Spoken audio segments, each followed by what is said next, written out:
બોટાદમાં એસીબીની સફળ trap ASI અને તેનો વહીવટદાર ઝડપાયો લાંચ લેતા એએસઆઈ જયેશ જાખણિયા અને તેનો વહીવટદાર નિલેશ ભરાડિયા પર ફરિયાદીને જામીન પર મુક્ત કરવા માટે 30,000ની લાંચ માંગવાનો આરોપ છે।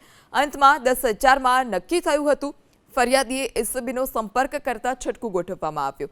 એસીબીએ વહીવટદારને 10,000ની લાંચ લેતા રંગે હાથ દબોચી લીધો છે।